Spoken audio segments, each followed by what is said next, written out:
তো গাইস প্রথমে ভিডিওটি দেখো, তারপর এই ভিডিওর ফানি কমেন্ট পড়বো।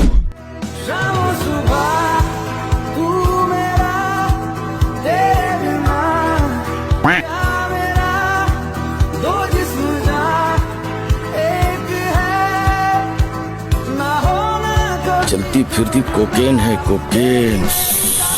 तो चलिए शुरू करते हैं। আজ এমন ভাবে পড়তে পারি নাই বলে ঢাকায় রাস্তায় ঝাড়ু দেয়।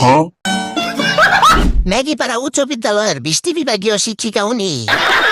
সানজিদা সিনিকদের যদি বৃষ্টিতে ভিজে এভাবে বই পড়তো তাহলে ফেল করতো না। নিঃসন্দেহে তুই ঠিক কথা বলেছিস। বইয়ের আত্মার মাগফিরাত কামনা করতেছি। বিদ্যাসাগরের পাতানো নাতি এমন ফিল নিতেছে মনে হয় আপায় চটি গল্প পড়তেছে। নিয়মিত হাইগেন আপু ভূত সব মাথায় উঠে যাইতেছে। বৃষ্টিতে বই পড়া, বৃষ্টিতে বইয়ের মা বই ন্যাক করা।